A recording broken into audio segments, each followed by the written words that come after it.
And Wade Phillips noted that Amari had a 100-yard receiving game last week. They've been looking at him very closely this week as they ramp up for this game. Colleen? Yeah, MJ, and then especially after seeing what Dak Prescott did last week with his scrambling ability to really change the game there at the end in such a big spot.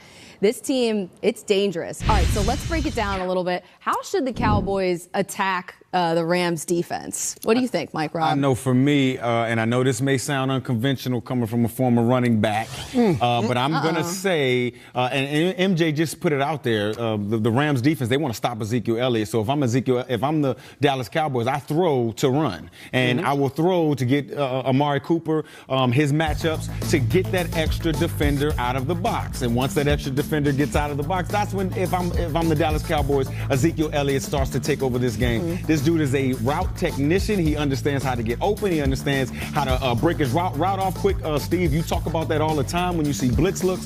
Very, very accomplished receiver. He has struggled against Aqib Talib and Marcus Peters in the past, but that was when he was with the Oakland Raiders, okay? He's with the Dallas Cowboys, and I really think they need to throw the ball to open up some things up underneath for Ezekiel Elliott.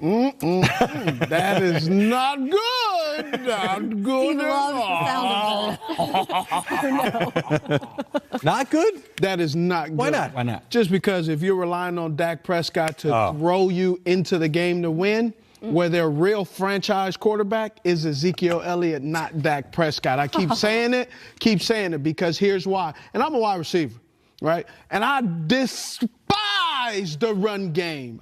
The run game opens up the pass, whatever. I don't believe it, but I do believe it. I know it's true, but I don't. It's like denial.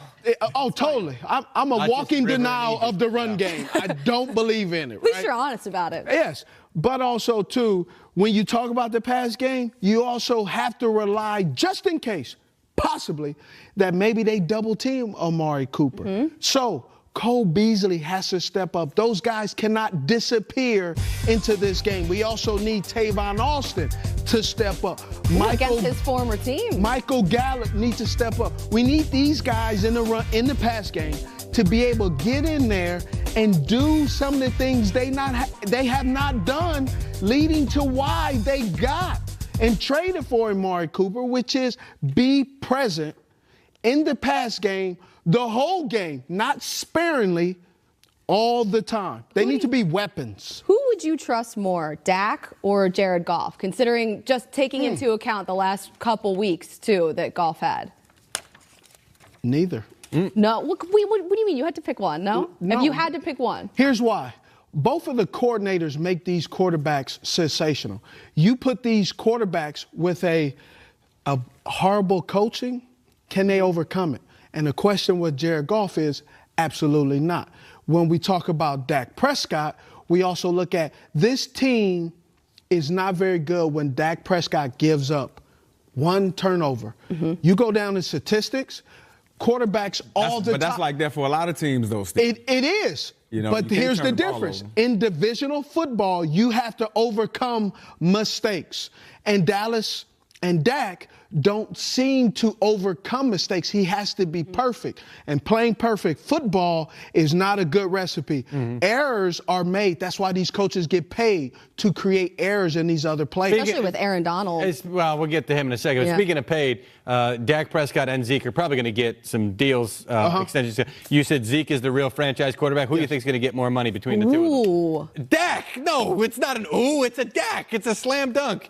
But I like the question, though. No, it's a terrible question. It was an easy question. Thank you.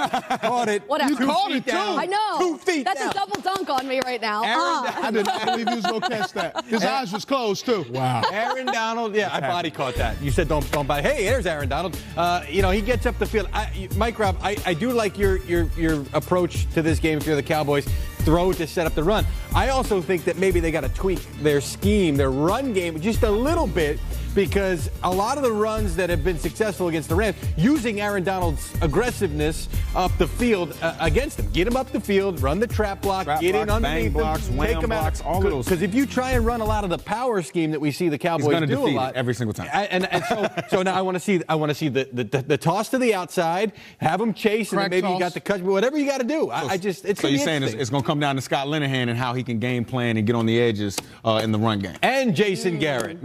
And yes. I think, are we getting to Rappaport soon? He's going to talk about Jason. Soon. We have to do this real quick, though. Little nuggets for you. How about this? That somebody worked Put this hard in your on. pocket for today. Dak Prescott, since week 12, top 10 among quarterbacks in yards per game and touchdown passes. Which one was the top 5 pick? Ooh, on the flip Since side, week 12. Jared Goff, one of the worst in the That's league. the money time. That's the last 27th quarter of the season, Steve. in completion percentage. That's when I need my quarterback to be at his best, and it seems like Yards Dak per attempt. has been in his best. Second. Limited. Jared Goff also didn't have Todd Gurley, too, in some of those That's games. true. And Cooper Kupp, that hurts him not having him out there. Make those stats work for you, Colin. There we go. Just saying. Number manipulation. Hey. Want your pen back, by the way? No, I got another one. It's Here. fine. Keep it. I was going to put it behind my ear while we go to work here with Rappaport. I mentioned Jason Garrett, Ian Rappaport.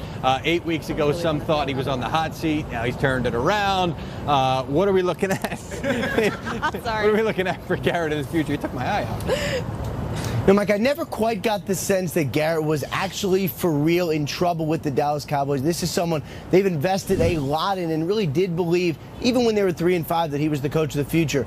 Now they know for sure. I am told the Cowboys are positive that Garrett is going to be their coach going forward. And after the season, when this all ends, they do intend to begin negotiating a long-term extension with Garrett, one that is expected to be pretty lucrative considering several years back he signed a 5-year, $30 million a year deal for a huge extension. Now he is up not this season, but after next season. That is generally when the time teams do extensions. I talked to a Cowboy source last night. I asked about a possible Garrett deal. The response I got was Rams. They are very focused on this game, but after the playoffs, they'll get down to business. We sure it wasn't Rams? Leave me alone, Rappaport. You get a bunch of those from time to time. No comment. That deal was $6 million a year that you just talked about. I'm looking for a couple of million up above that. I'm told that his people are planning for it already, which means they are adding a lot of zeros here. Chris Richard, let's stay with the Cowboys. Hot head coaching candidate. Mike Robb loves him. We're going to talk about him a little bit later in the show. You talk about him now. He's not going to get a job. What's next? A head coaching job. What's next for him in Dallas? He was very close to the Miami Dolphins job, was one of the finalists, the job that is eventually going to go to Brian Flores. But the Cowboys love this guy. I cannot overstate, Mike, what the players believe in Chris Richard. He went from a pretty good secondary coach to someone who was calling the back end of the defense to someone who is now calling the whole defense. That is how quickly he evolved as a leader in this team. The Cowboys, I am told, are going to look into in this offseason making him the full-time defensive coordinator. I would not be surprised if that happened. Rod Marinelli has been incredible regarding this situation, giving play calling duties to Richard. I wouldn't be surprised next year if Marinelli steps out of the way, becomes kind of like a senior defensive assistant, and lets Richard kind of roll. Yep. All right, Ian. Like I said, we're going to talk about Richard coming up. Thank you so much for that info, and I think you're coming back next hour. Yep. Yep. Colleen.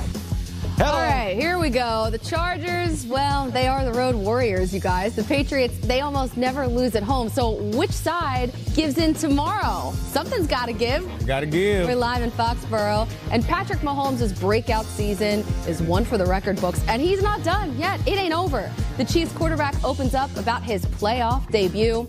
And it's almost time to play Who Said That. The most quotable quotes from around the league, but you haven't heard them like this or seen them like this. That's next.